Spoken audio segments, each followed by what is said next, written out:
très contente de te revoir. Bah oui, moi aussi, je suis contente de te revoir. Bon, comme tu l'imagines, on va parler d'intuition, de dons. Voilà, tu vas nous expliquer, toi, comment tu fonctionnes, d'où ça t'est venu, tout ça. Alors, avant de commencer, j'ai pris un petit oracle. Petite surprise. Ouais, voilà. Je vais te demander de tirer une carte et on en parlera après. Ok, d'accord. Quand je le fais chez moi, je les mets pas aussi bien, les cartes. En fait, c'est un coup de main à prendre. Ouais, c'est ça.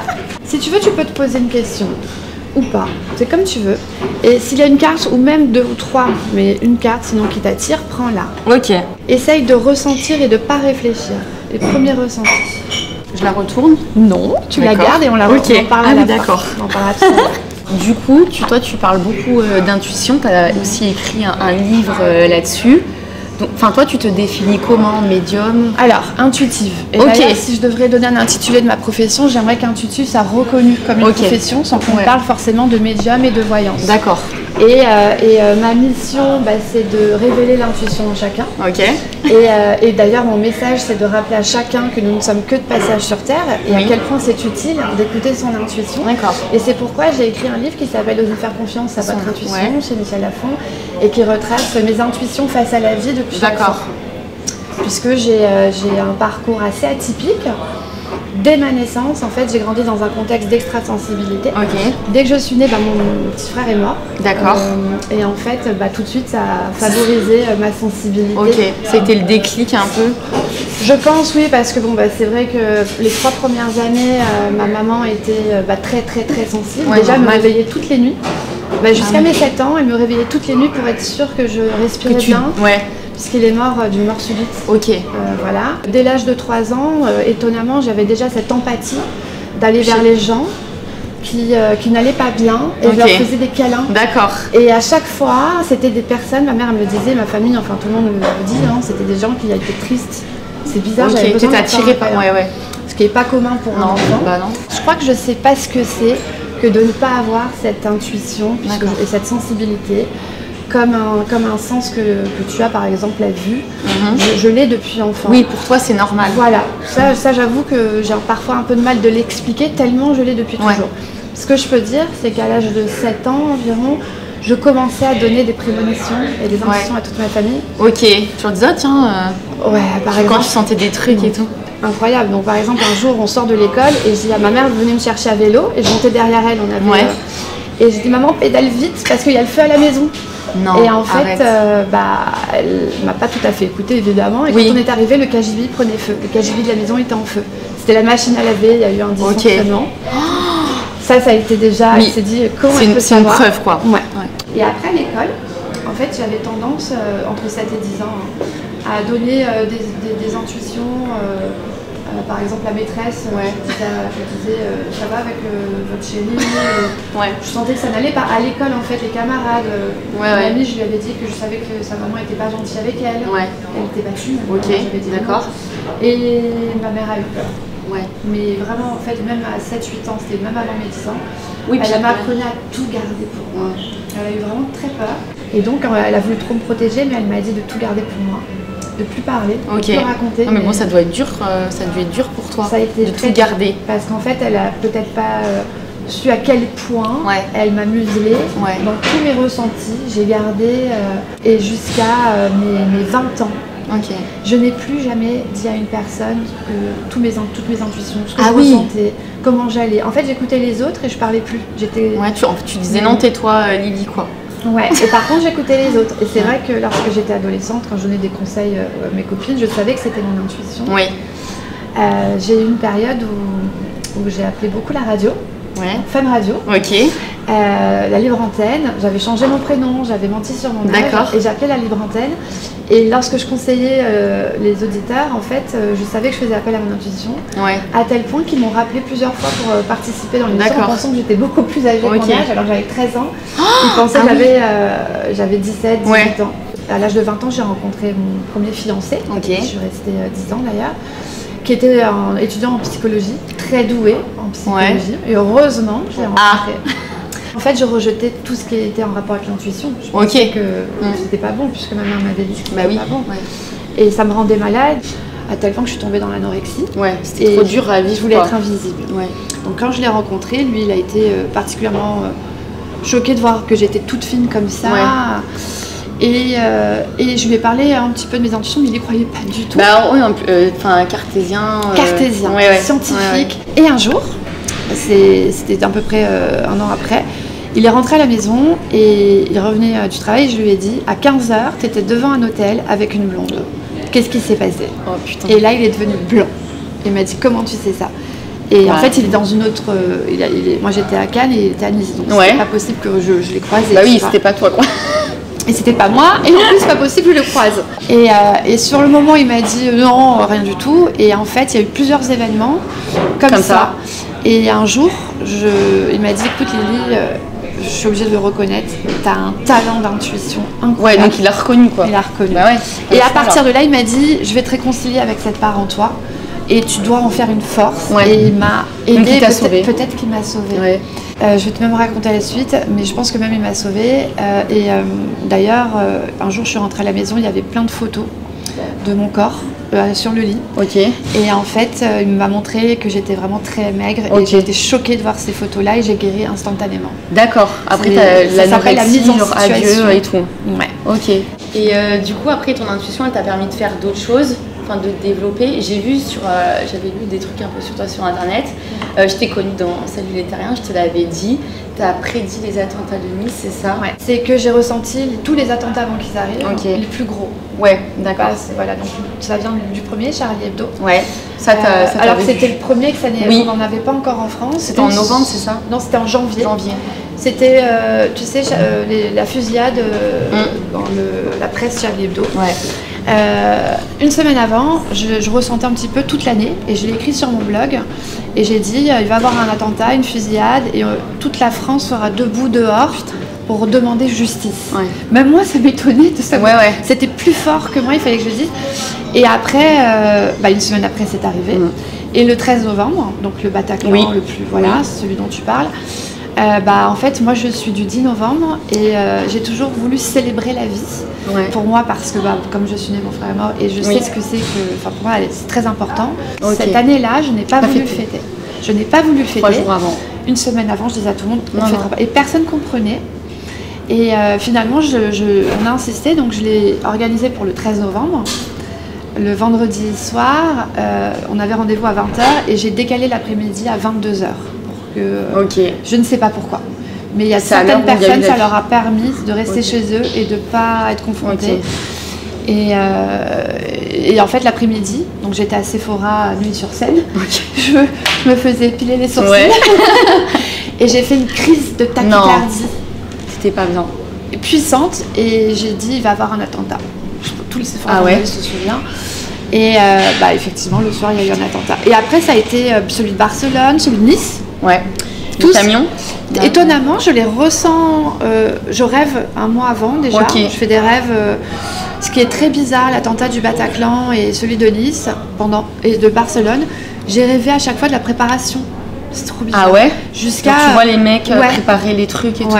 Et commencer en fait. Et une fois que les jours se rapprochent, je rêve de ça tous les jours. Et je peux dire, ça va arriver. C'est imminent. Et ensuite.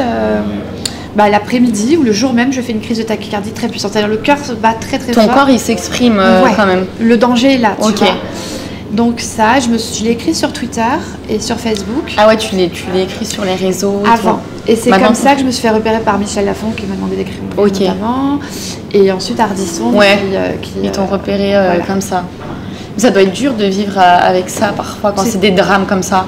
Il y a du bon en fait dans l'intuition, mais aussi évidemment parce qu'on est utile à l'autre. Bah oui, bien sûr, pour aider les autres. Voilà, mais c'est vrai que de ressentir ce genre de choses, c'est terrible. Et j'ai vu aussi que tu aidais dans des enquêtes policières.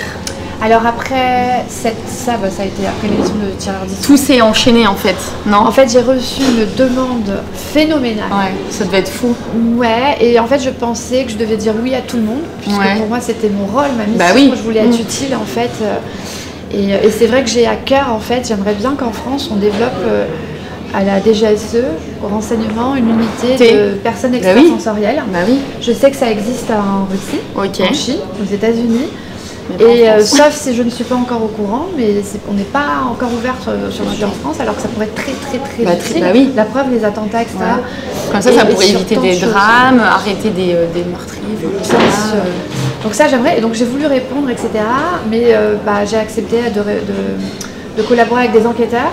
Ça n'a jamais été officialisé dans le cadre d'une enquête, c'est-à-dire que c'est très fermé. Je ne demanderai qu'à ce qu'on me teste sur une enquête en direct, etc. Je demanderai que ça parce que et d'autres prouver quoi. Je l'ai fait tout le temps, tu sais. J'ai accepté toutes les émissions télé où on a testé mon intuition jusqu'à un mois avant la Coupe du Monde. 2018. J'ai été invitée dans l'émission de Nagui. Alors qu'un mois avant, on n'a pas tous les matchs. J'ai réussi à anticiper que la Belgique allait gagner contre le Brésil, que la France allait en finale alors qu'elle était mal barrée, etc. Je me suis prêtée au jeu exprès pour cela, dans ce but de crédibiliser l'intuition. Il faut. Parce qu'il y a trop de charlatans qui décrédibilisent le... Voilà, donc j'ai arrêté, j'ai un peu diminué les enquêtes parce que je suis tombée malade, ça a été trop dur pour moi. Je continue maintenant. Un petit peu quand même. Et c'est la police qui te contacte, comment ça fonctionne? C'est des enquêteurs vraiment, pas la police elle-même. C'est des trucs un peu plus fermés. C'est comme toi par exemple qui vient en privé, un boucher, un boulanger, un avocat, un juge. Ils viennent, j'ai beaucoup d'avocats. Beaucoup de juges sur des enquêtes et en fait ils viennent me voir en privé à un moment où ils piétinent. Aujourd'hui j'en ai 5-6 avec lesquels je travaille. Régulièrement ou... Oui. Mais c'est régulier lorsqu'ils piétinent sur une enquête et qu'ils ont besoin d'avoir mon intuition. Et je précise que je ne me fais jamais rémunérer pour cela. Je refuse. Tu le fais de bon cœur. Évidemment. Et après donc je vais donner mes intuitions et soit ça résonne tout de suite. C'est comme des indices. Soit ça résonne tout de suite, soit... Sauf fois, il faut un peu fouiller un peu plus quelque part. Voilà, mais en général, ça fait sens. Ils captent direct quoi. Du coup, les enquêtes, c'est pas forcément ce que tu fais le plus. Non. Moi, j'accompagne les personnes avec mon intuition, ce qui me permet d'anticiper le comportement, le genre, les événements, comme on a fait. Et donc, je fais plutôt des séances au quotidien. D'accord, c'est ce que tu fais le plus, quoi. Oui, et... c'est peut-être plus positif pour moi aussi, même si ça peut être épuisant parce que je ressens toutes les énergies, que de faire du 100% d'enquête. Et du coup, c'est un peu une forme d'hypersensibilité, d'empathie extrême, quoi. Oui, tout à fait. L'intuition, c'est de l'hypersensibilité. Ça passe par l'intelligence émotionnelle. L'intuition, ça vient du terme intuiri, qui veut dire intérieur. Donc c'est un sens connecté au monde en permanence que nous avons tous, que tu as toi aussi, qui scanne entre 3 à 20 secondes au-delà des apparences, ce qu'il y a de plus vrai, de plus juste, le message, le danger, entre 3 à 20 secondes. Ça signifie qu'en fait on est dans l'ordre du ressenti. Ce n'est pas de la logique analytique. C'est vrai que l'école nous apprend depuis l'enfance à utiliser la logique, c'est-à-dire le cerveau gauche.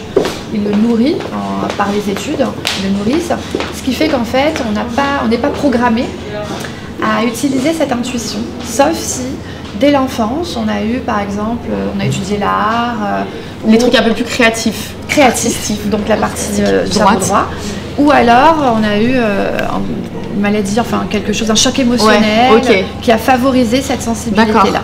Et du coup au début tu me disais que tout le monde a une intuition. Comment on peut la développer? Est-ce qu'il y a des exercices? Qu'est-ce qu'on peut faire? Bien sûr. Alors, déjà, toi, je te sens très intuitive. Ça part de ton empathie. C'est-à-dire qu'en fait, tu es en empathie constamment avec l'autre. Et au travers de ton empathie, je suis sûre que tu sens tout de suite comment va la personne. C'est aussi parce que tu es à l'écoute d'elle. C'est donc très important de développer l'empathie et d'être à l'écoute de la personne déjà de nature. Après, plus on va utiliser l'intuition, comme un muscle, comme une gymnastique, plus elle va se développer, plus elle va se développer, plus elle va s'affiner, plus c'est très très précis. J'ai pris un petit livre qui fait sens, c'est des pensées. Parce qu'en fait, elle va vraiment, elle apporte des réponses au travers de son livre. On peut jouer avec son livre. Enfin, on peut tout prendre, n'importe quel livre. Mais celui-ci pose une question qui t'intéresse. On prend quelle page? C'est toi qui le décides. Celle-ci, c'est celle que j'ai vue en premier. Donc c'est moi qui vais te la lire. Tout s'arrangera, tout rentrera dans l'ordre. Le soleil se remettra à briller, les oiseaux à chanter, il n'y a plus qu'à attendre. Si le temps existe, il a été inventé pour te guérir. C'est pas une bonne réponse? Si. T'as vu comme c'est incroyable? Et de temps en temps, maintenant tu sais que tu peux soit poser une question avec ton intuition et t'attends dans un lâcher prise la réponse va venir, ou alors être plus dans le contrôle et donc d'abord éveiller.